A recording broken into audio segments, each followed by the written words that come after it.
It's just past midnight on a lonely Texas highway. A young father's voice crackles over a 911 line, breathless, panicked, terrified. "I'm in the middle of a field. They're chasing me. Please hurry." Minutes later, police find his truck abandoned, still running, headlights glaring into the dark. But Brandon Lawson, just 26 years old, father of 4, was gone. Vanished into the West Texas night. No footprints, no blood, no signs of a struggle. Only that haunting call, leaving behind a decade of questions and conspiracies. Tonight, we dive into one of America's strangest vanishings, a story of family, addiction, mystery, and a chilling phone call that may never be fully understood. And stick with me, because later in this video we'll reveal a shocking discovery made almost 10 years after Brandon disappeared. One that answers some questions, but leaves behind even more. Brandon Lawson lived in San Angelo, Texas, with his longtime girlfriend, Ladessa Lofton. Together they had 3 kids, and Brandon had a 4th child from a previous relationship. By all accounts, he was a devoted father, a hard worker, and someone trying to build a stable life. Brandon worked in the oil fields, back-breaking labor that sometimes kept him on the job for 80 to 90 hours a week. The long hours and the physical toll wore him down, but the steady paycheck supported his family. Still, Brandon's life wasn't without struggles. He'd been arrested in the past, and when he tried renewing his driver's license, he discovered he had a warrant in Johnson County for drug possession. Brandon swore it was bogus, but it weighed heavily on him. He had been saving up money to hire a lawyer to fight it. And then there were his battles with drugs. Brandon had fought hard to get clean, but just days before his disappearance, he relapsed. His younger brother Kyle tried to talk sense into him, to remind him of what was at stake, but Brandon was restless, slipping back into a world he desperately wanted to leave behind. On the night of August 8, 2013, tensions at home boiled over.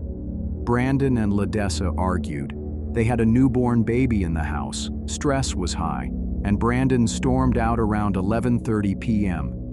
He told his father, who lived nearly 4 hours away in Dallas, that he was driving over to see him.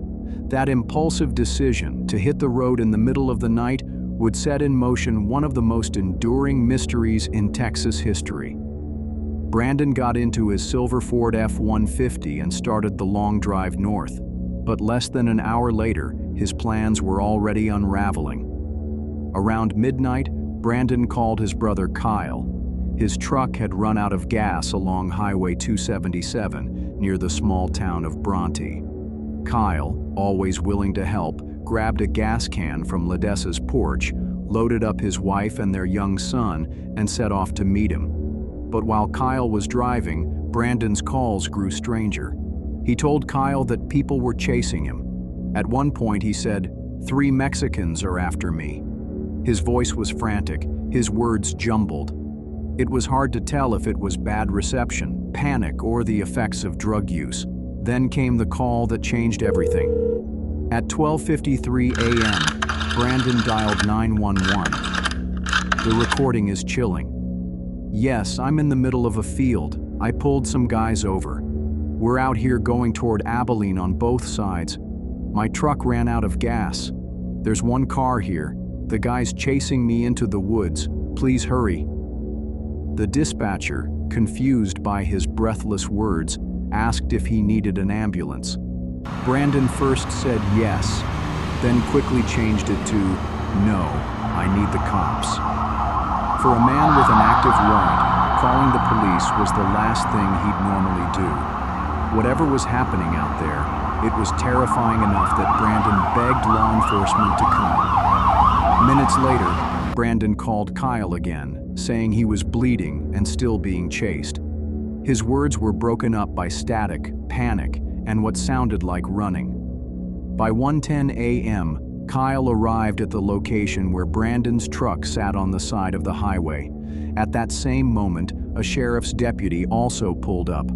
The truck's hazard lights were blinking. The front end of the truck jutted slightly into the road. Inside, Brandon's keys, wallet, and phone charger. No sign of Brandon himself. Then Kyle's phone buzzed again. Brandon was calling. He said, "I can see you. I'm right here." But no one, neither Kyle nor the deputy, could see him. Moments later, Brandon shouted, "One time, run!" Slang for, "The cops are here," and then the line went dead. Kyle, knowing about Brandon's warrant, assumed his brother was hiding in the brush to avoid being arrested. He didn't tell the deputy about the calls, something he would later regret for the rest of his life. The deputy examined the truck, assuming at first it was just a case of a motorist abandoning a vehicle. Kyle, meanwhile, was torn between helping his brother and not exposing him to arrest. But Brandon's strange phone calls didn't stop right away. Between 12:50 and 1:19 a.m., he made frantic calls not only to Kyle, but to Ledessa and even 911 again. Each one painted the picture of a man terrified, disoriented, and on the run. Searchers combed the area. Deputies shined their flashlights into the tall grass. Patrol cars crept down the highway. Even a helicopter was deployed to sweep the area. But it was as if Brandon had vanished into thin air. There were no footprints in the dirt, no blood, no discarded clothing, nothing that suggested a struggle or a fall. At 1:19 a.m., Brandon's phone went completely silent. From that moment on, no one ever heard from him again. That single 911 call remains the centerpiece of Brandon's case, and one of the most haunting emergency calls ever recorded. What exactly did he say? Was it, "I pulled some guys over"? Or, "I hit something"? Did he say "state trooper"? Or a garbled word, "staper"? Some listeners even claim they hear faint gunshots in the background of the tape. For years, people have dissected every second of that call, trying to decode Brandon's final words. Was he hallucinating from meth, caught in a drug-induced paranoia? Or did he stumble into something very real, criminal activity, traffickers, or even a corrupt law enforcement officer? If it was paranoia, why didn't he eventually return to his truck? Why vanish into the night and never be seen again? That haunting call has fueled theories for more than a decade, and just when you think this case couldn't get more mysterious, something shocking happened nearly a decade later. In 2022, searchers finally uncovered evidence that would forever change the Lawson family's story. Stay with me, because by the end of this video, we'll reveal what they found and why it still leaves so many questions unanswered. Theories about what happened to Brandon Lawson are endless.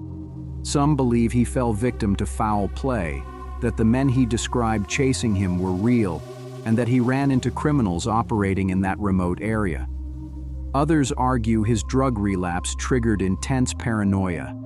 Meth is notorious for causing hallucinations, and his frantic words could have been the result of a spiraling mind. There are even those who suspect police involvement. Brandon's case wasn't given the urgency it deserved in the early days. Some believe the sheriff's office mishandled the search, downplayed his disappearance, or worse, covered up the truth. Another possibility, a tragic accident or medical collapse. Brandon could have succumbed to exhaustion, dehydration, or a fall in the dense brush, hidden in a spot too difficult for searchers to reach. But here's the most chilling fact. Brandon called 911. He asked for cops. Whatever happened that night was more terrifying to him than the risk of being arrested. For nearly a decade, Brandon's family never gave up. They organized volunteer search teams, pressed law enforcement for updates, and kept his story alive on social media. Then, in February 2022, a team of searchers discovered human remains less than a mile from where his truck was abandoned. Scattered bones, clothing, personal items, all in dense brush that had somehow hidden them from view for years. After months of testing, DNA confirmed what many had feared. The remains belonged to Brandon Lawson. The discovery brought heartbreak, but not the closure his family needed. The medical examiner could not determine a cause of death. No signs of gunshot wounds or clear evidence of foul play were released. The wilderness had held onto its secrets too long. In 2025, Brandon's family announced a public memorial service to honor him, marking the end of their search, but not the end of the questions. Even with the remains found, the case is still open, still unsolved, and still haunting. A father of 4, gone in the dark of night, leaving behind only an eerie phone call and endless questions. Did Brandon Lawson witness something he wasn't supposed to see? Or was his mind betraying him in the worst possible way? We may never know what truly happened on Highway 277 that night.